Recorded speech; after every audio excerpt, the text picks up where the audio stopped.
নমস্কার বন্ধুরা, উপাসনা চ্যানেলের সকল শ্রোতা, দর্শক বন্ধু ও সদস্যদের জানাই সাদর আমন্ত্রণ।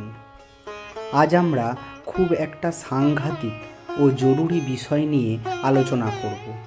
সেটি হলো আমাদের ঘরে বা ঠাকুর ঘরে ভেঙে যাওয়া কোনো মূর্তি বা পুরনো হয়ে যাওয়া কোনো ক্যালেন্ডার বা ছিঁড়ে যাওয়া কোনো দেবদেবীর ফটো আমরা ঘরে রাখতে পারি কিনা, রাখা উচিত কিনা, এই বিষয়েই আজকের মূলত আলোচনা। এখন প্রথমেই প্রশ্ন হচ্ছে, ঘরে যে সমস্ত দেবদেবীর মূর্তি বা ফটোগ্রাফ আমরা রেখেছি সেগুলিকে আমরা জীবন্ত ভাবছি কিনা, নাকি আমরা সেগুলোকে শুধুই মৃত একটা ছবি বলে মনে করি। যদি মৃত, কেবলমাত্র মাটির তৈরি বা ধাতুর তৈরি কিংবা কাগজে আঁকা ছবি বা ফটোগ্রাফ ভাবি, তাহলে কোনো মাথা ব্যথাই নেই।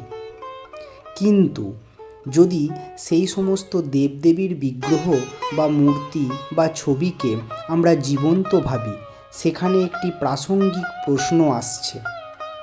আমাদের বাড়িতে তারা কিন্তু ওই পরিবারেরই সদস্য হয়ে গেলেন। পারিবারিক সদস্যদের সাথে তুলনা, এবার কোনো পরিবারের সদস্যদের যদি বয়স হয়ে যায় কিংবা তার শরীরের কোনো অংশ ক্ষতিগ্রস্ত হয় বা সে অসুস্থ হয়ে পড়েন, তাকে কি আমরা বাড়ির বাইরে বের করে দিই, নাকি তাকে বাদ দিয়ে দিই?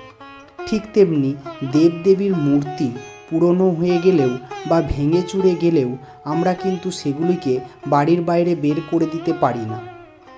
তবে হ্যাঁ, ভাঙা মূর্তি নিয়ে আমরা কি করব, বা ছেঁড়া ছবি বা ফটো যদি ছিঁড়ে যায় তাহলে আমরা কি করব?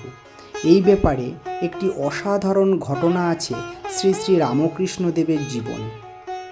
একবার দক্ষিণেশ্বর কালীবাড়িতে রাধা গোবিন্দের মূর্তি পুরোহিতের হাত থেকে পড়ে গিয়ে ভেঙে গেল। পণ্ডিতদের ডাক হলো।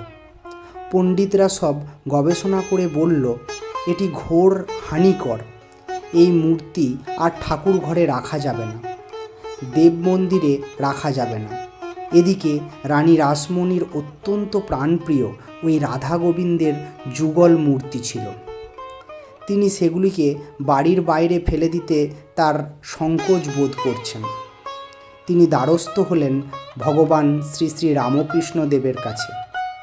ঠাকুর শ্রী রামকৃষ্ণদেব তখন একটি অসাধারণ যুক্তি দিলেন। তিনি বললেন, আচ্ছা রানীমা, তোমার বাড়ির কোনো জামাইয়ের যদি হাত পা ভেঙে যেত, তাহলে কি তাকে গঙ্গার জলে বিসর্জন করে দিতে, না বাড়ির বাইরে ফেলে দিতে, নাকি চিকিৎসা করিয়ে পাটা আবার ভালো করে নিতে? রানীমা বুঝতে পারলেন যে শ্রী রামকৃষ্ণদেব কি অসাধারণ যুক্তিবোধ ও বাস্তব জ্ঞান। তিনি শ্রী রামকৃষ্ণের কথায় সন্তুষ্ট হলেন এবং ঠাকুর শ্রী রামকৃষ্ণ তখন নিজের হাতে সেই ভেঙে যাওয়া মূর্তির পা অসাধারণভাবে মেরামত করে একেবারে আগের মতো করে দিলেন। এই ছোট্ট ঘটনা থেকে আমরা এই সিদ্ধান্তে আসতে পারি যে বাড়ির কোনো মূর্তির কোনো অংশ ভেঙে গেলে বা ভেঙে চুরে গেলে কিংবা কোনো পুরনো ফটোগ্রাফ ছিঁড়ে গেলে আমরা সেগুলিকে বাড়ির বাইরে বের না করে বাড়িতেই রেখে দিতে পারি। যদি বাড়িতে একান্তই রাখার অভাব হয়, তাহলে ওই ভাঙা মূর্তি গঙ্গার জলে বা কোনো পুকুরের জলে বিসর্জন দেওয়া যেতে পারে। ছেঁড়া ছবি বা ফটোগ্রাফের ক্ষেত্রে একই কথা প্রযোজ্য। বিসর্জন দেওয়ার পরে কিন্তু আবার ওই মূর্তি বা ছবির একটি নতুন রূপ বাড়িতে নিয়ে আসা খুব প্রয়োজন। তো বন্ধুরা, আশা করি আমার আজকের আলোচনা আপনাদের খুব ভালো লেগেছে। যদি ভালো লেগে থাকে তাহলে লাইক কমেন্ট করুন, আর যত বেশি পারেন শেয়ার করে ছড়িয়ে দিন। জয় ঠাকুর, জয় মা, জয় স্বামীজি। ধন্যবাদ।